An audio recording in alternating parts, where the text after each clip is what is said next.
माननीय सभापति महोदय, आपने मुझे मांग संख्या 45 वन एवं पर्यावरण विभाग और मांग संख्या 40 वायु शासन विभाग पर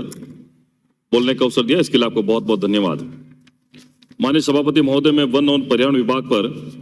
मैंने जो कट मोशन दिया उस पर मेरी बात रखूंगा। विधानसभा क्षेत्र जेतारण में वन क्षेत्र जो मेरे रायपुर पंचायत समिति का मगरा क्षेत्र है, जिसमें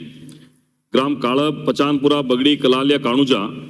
इसके आसपास में वन क्षेत्र में वहां के लोग जो हैं वो बकरी, भेड़, गाय इनको पालकर अपना आजीविका चलाते हैं। तो वहां वन विभाग के जो अधिकारी हैं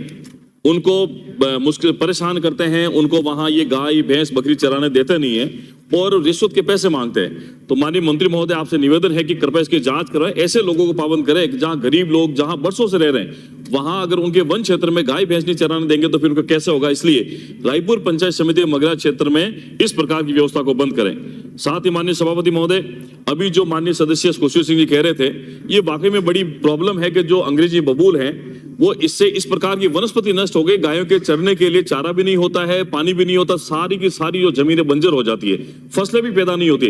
उनको राजस्थान सरकार एक ऐसा ऑर्डर करके जेसीबी से, मतलब कि जड़ों के सहित उनको समूल नष्ट करने का प्रयास करें, ये मेरा आपसे निवेदन है। साथ ही माननीय सभापति महोदय, पर्यावरण को सबसे बड़ा नुकसान अवैध बजरी खनन के मार्फत होता है। अवैध बजरी खनन में मेरे विधानसभा क्षेत्र जेतारण में कई प्रकार की नदियां, लेकिन पिछले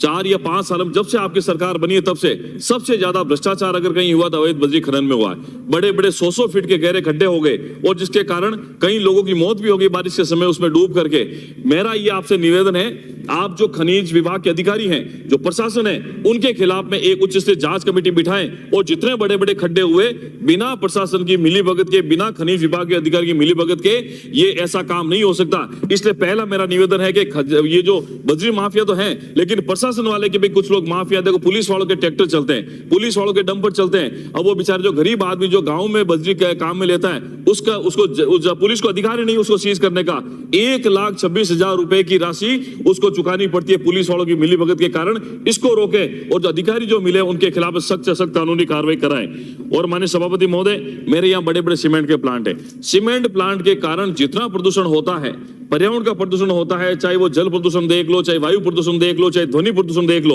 और उसके कारण जितना नुकसान हमारे लोगों को होता है और उन फैक्ट्रियों के कारण उनको मुआवजा भी नहीं मिलता है। इसलिए मेरा आपसे निवेदन है कि इन फैक्ट्रियों को पाबंद करके पर्यावरण के कारण, जो धुएं के कारण जो नुकसान होता है, उसका भी मुआवजा दिलाने की कृपा आप उनसे करवाएं। माननीय सभापति महोदय, एक और निवेदन, नेशनल हाईवे 458 जो नीमली, जोधा, डेगाना से लेकर ये जस्सा खेड़ा भीम तक बना था, उसमें वहां से लेकर रायपुर तक तो बन गया, रायपुर से आगे ये जस्सा खेड़ा वाया काड़ब होते हुए ये अभी अपूर्ण पड़ा। उसका कारण है माननीय मंत्री महोदय कि इसमें 7 किलोमीटर की फॉरेस्ट लैंड है। ये काड़ब के आसपास 7 किलोमीटर जब तक वन विभाग उसकी अनुमति नहीं देगा, तो इसलिए मेरा निवेदन है कि हरिपुर रायपुर से काड़ब कला तक वन क्षेत्र की भूमि के डाइवर्जन के प्रस्ताव को तैयार कर इस नेशनल हाईवे जो अपूर्ण पड़ा है उसको स्वीकृत कराने का आदेश प्रदान करावें, ये आपसे मैं निवेदन करना चाहूंगा। अब माननीय सभापति महोदय, मैं आता हूं स्वायत्त शासन विभाग की मांग पर। मेरे विधानसभा क्षेत्र जेतारण में माननीय मंत्री महोदय विराजमान है। मेरे विधानसभा क्षेत्र जेतारण में जिसकी आबादी लगभग 30,000 के ऊपर है और वहां एक टाउन हॉल की स्वीकृति के लिए आपसे निवेदन है, जो लंबे समय से मैं मांग कर रहा हूं। और डी क्लास की जो नगर पालिका है, इसको आबादी जो बढ़ रही है उसके हिसाब से सी क्लास में क्रमोन्नत करके जेतारण क्षेत्रवासियों को तोहफा दे। और माननीय सभापति महोदय, नगर पालिका जेतारण का जो भवन है ये बहुत पुराना बना हुआ है, शहर के बीचों बीच बना, बस स्टैंड के ऊपर तक कंजेस्टेड है कि वहां ना गाड़ी आ सकती है, ना दूसरे वाहन खड़े हो सकते हैं, बहुत परेशानी होती है। इसलिए इस नवीन भवन के स्थान पर, पुराने भवन के स्थान पर नवीन भवन की स्वीकृति कराएं। साथ ही मेरे विधानसभा क्षेत्र 25 वार्ड है, इस 25 वार्ड में जो कॉलोनाइजर हैं उन्होंने पार्क की जमीन छोड़ते हैं, बगीचे के लिए छोड़ते हैं और फैसिलिटीज की जमीन छोड़ते हैं, उन सब का सीमांकन करवाकर उनकी 4 दीवारी कराएं और उनको विकसित करें, ये मेरा निवेदन है। साथ ही एक फायर ब्रिगेड माननीय मंत्री महोदय आपने दे दी, बड़ी है 4,500 लीटर की, लेकिन एक छोटी सी गाँव में गलियां हैं 10-10 फीट की, वहां बड़ी गाड़ी पहुंच नहीं पाती है, कभी आगजनी होती है, दुर्घटना होती है। एक 3,000 लीटर या 2500 लीटर, 2,000 की छोटी गाड़ी अगर आप लोग स्वीकृत कर देंगे नगर पालिका जेतारण के लिए तो आपकी बड़ी मेहरबानी होगी। साथ ही माननीय सभापति महोदय, नगर पालिका प्रशासन शहरों के संग अभियान राज्य सरकार का एक बहुत बड़ा योजना अभी जो चल रही है, 2 अक्टूबर को आपने इसको शुरू किया था और माननीय सभापति महोदय, प्रशासन शहरों के संग अभियान की आड़ में नगर पालिका मंडल ने जिस प्रकार की अनियमितता की, जिस प्रकार का राजस्व का नुकसान राज्य सरकार को किया, शिकायतकर्ताओं के द्वारा जांच के लिए भी आप श्रीमान को दी गई, डीएलबी डायरेक्टर साहब को दी गई या डीडीआर जोधपुर को दी गई, जिला कलेक्टर को दी गई, लेकिन आज 6 महीने से ज्यादा गुजर जाने के बाद भी नगर पालिका के खिलाफ कोई तरह की कार्रवाई नहीं, कोई प्रकार की जांच। इसलिए मेरा निवेदन है कि आप उसको जांच कराने के लिए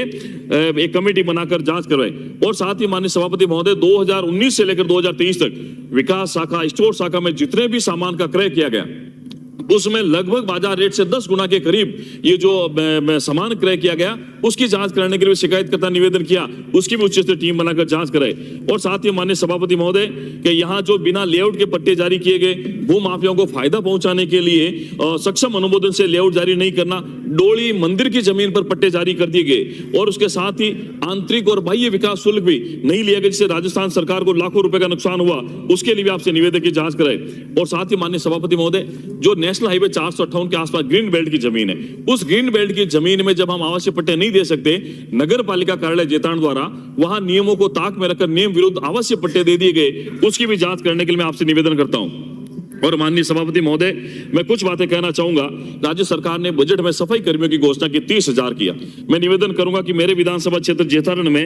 लगभग 105 पदों पर पहले सफाई कर्मियों की भर्ती हुई थी, उसमें से 68 पद अभी रिक्त हैं और जनसंख्या के हिसाब से 50 अतिरिक्त पदों की जरूरत है। और जब ये आप भर्ती तो कर देते हैं, लेकिन बाद में 2 साल प्रोबेशन पीरियड होने के बाद में सारे के सारे लोग नगर पालिका छोड़कर अपने अपने स्थान पर चले जाते हैं, पद वापस वही रिक्त हो जाता है। इसलिए मेरा निवेदन है कि वाल्मीकि समाज के स्थानीय जेतान क्षेत्र के लोगों को नई भर्ती के अंदर प्राथमिकता मिले, या कॉन्ट्रैक्ट बेस पे भी उसी क्षेत्र के शहर के लोगों को ले, ताकि शहर की सफाई व्यवस्था जो है उस पर आराम से काम कर सके। और एक कचरा संग्रहण के लिए नगर पालिका जेतान में 12 टेम्पो लगे हो माननीय मंत्री महोदय, अभी वर्तमान में 6 टेम्पो चल रहे हैं, 6 का पैसा ऐसे ही उठाया जा रहा है। एक टेम्पो की फोटो मैं आपको बताऊंगा, पिछले 1.5 साल से पड़ा है, लेकिन उसका भी भुगतान नगर पालिका कार्यालय द्वारा किया जा रहा है। इतना भ्रष्टाचार मैंने मेरी जिंदगी में कभी नहीं देखा। आप तो मर्दानगी वाले मंत्री हैं, थोड़ी सी मर्दानगी आप नगर पालिका में जेतान में भी दिखाइए। आपसे हाथ जोड़कर निवेदन है, आपके 80 साल की उम्र पर कार्य कुशलता पर किसी को शक नहीं, ना राजस्थान सरकार को शक है, लेकिन मैं आपसे निवेदन करता हूं कि नगर पालिका में आपके खिलाफ में जो ये आए हैं काम ये शिकायत के आधार पर, और अगर शिकायत आप उच्च स्तर करा देंगे, एक मिनट खत्म करो। जब ऑडिट रिपोर्ट आती है माननीय मंत्री महोदय, लाखों रुपए की रिश्वत राशि देकर ऑडिट रिपोर्ट को गोलमाल रिपोर्ट बना के भेज दी जाती है। और मेरी चुनौती है, अगर आप उच्च स्तरीय ईमानदार अधिकारी से जांच करेंगे ऑडिट रिपोर्ट किया, तो उसमें लाखों रुपए, एक मिनट मैं इसी बात, उसमें लाखों रुपए। धन्यवाद सभापति महोदय।